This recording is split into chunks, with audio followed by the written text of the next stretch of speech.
샬롬. 성경 속 여인들의 신앙과 삶, 믿음의 여인들.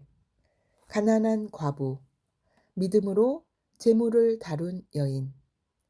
나는 그리스도의 왕국과 관련된 것 외에 그 어느 것에도 소유의 가치를 두지 않을 것이다.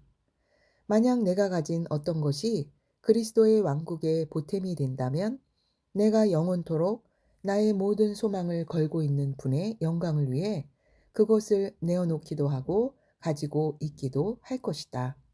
데이비드 리빙스턴. 예루살렘이 붐볐다. 모든 유대인이 몰려들었다. 유월절이 가까워진 까닭에 경건한 유대인들이 거룩한 도시에서 명절을 보내려 했다. 집에서는 여인들이 분주하게 유월절 식사를 준비했다. 큰 잔치를 위해 떡을 굽고 음식을 차릴 많은 양의 식료품을 사들였다. 그러나 한 여인은 그 축제에 끼지 않았다. 그녀는 돈이 많지 않았기 때문에 그것을 지혜롭게 써야 했다. 그래서 식료품을 사는 데에는 쓰지 않았다. 그녀는 자기가 가진 것으로 무엇을 해야 하는지 정확히 알고 있었다. 그녀는 성전으로 곧장 걸어가서 조금도 주저함 없이 조그마한 동전 2개를 헌금함에 넣었다. 부자들은 그녀 곁을 밀치듯 지나가며 많은 돈, 풍부한 중에 나온 돈을 헌금함에 집어넣었지만 그녀는 들어올 때처럼 눈에 띄지 않게 조용히 물러갔다.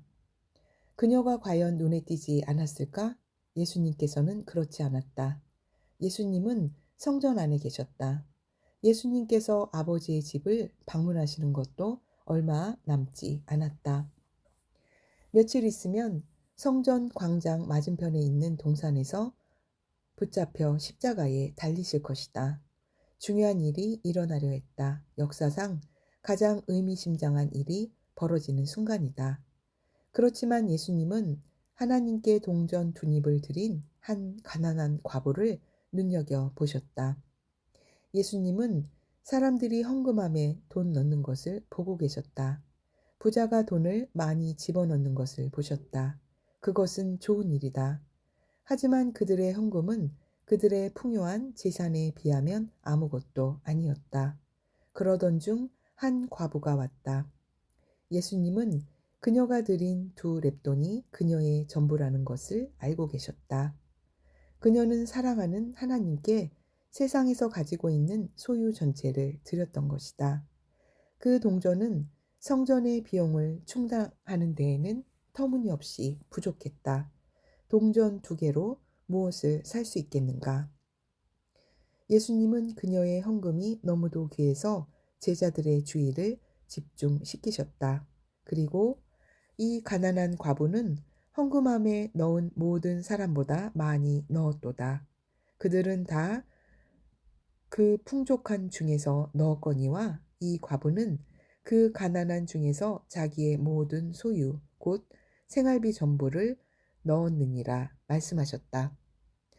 주님께는 얼마를 냈느냐보다 얼마가 남아있느냐가 더 중요했다. 그리고 헌금하는 사람에게 돈이 무엇을 의미하는지에 관심을 가지셨다. 즉, 그 여인에게 돈은 그녀의 모든 것이었다. 사실 돈 자체는 하나님께 아무 가치가 없다. 바울은 이렇게 기록했다.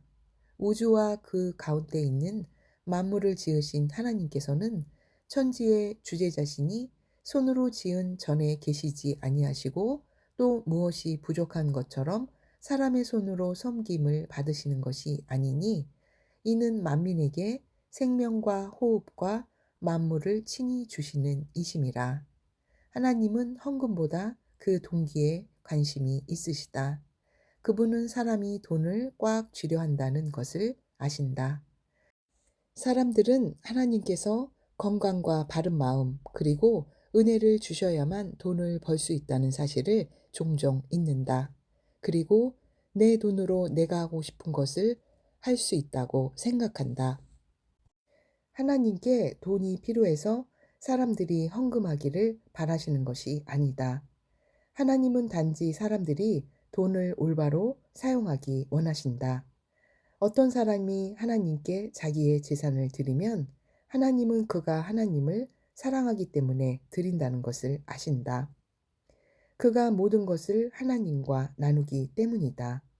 그러면 하나님은 오병이어의 기적처럼 그 돈의 실제 가치를 증가시키신다. 하나님은 그것으로 이적을 일으키실 수 있다. 모든 것을 하나님과 나누는 사람은 하나님의 축복으로 작은 것에서 큰 일이 이루어진다는 것을 발견한다. 그녀가 하나님을 위해 모든 수입의 10분의 1을 내야 한다는 엄격한 구약의 율법 아래에서 신약의 헌금 분위기를 알고 있었다는 것이 놀랍다. 11조는 성전을 맡은 레위 족속에게 지불되었다. 모든 유대인이 그 의무에서 벗어날 수 없었다.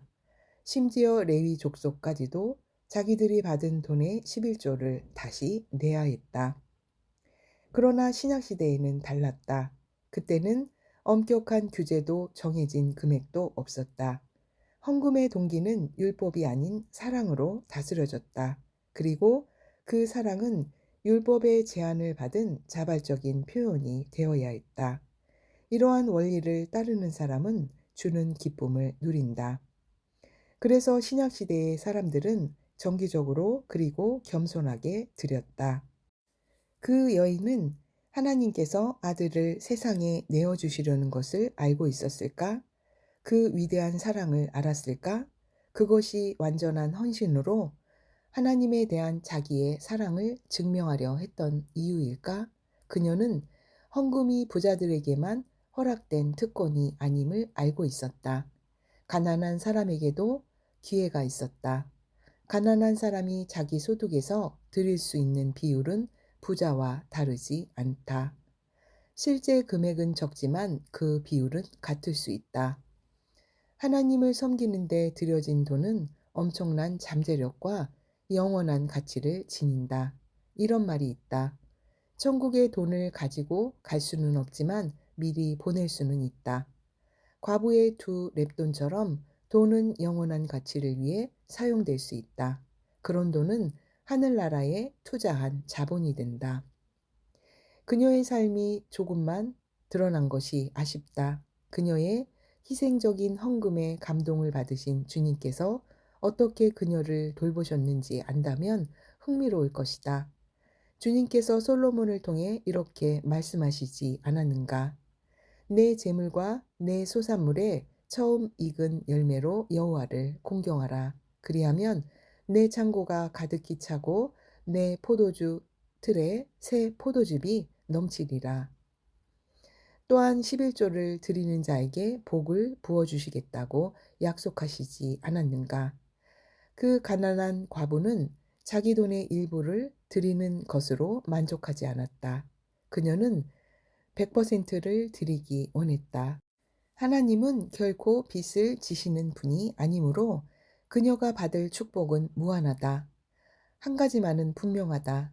그녀는 유월절을 누구보다 훌륭하게 기념했다. 믿음으로 재물을 다룬 여인, 가난한 과부. 할렐루야. 오늘도 하나님과 동행하는 하루 되십시오. 아멘.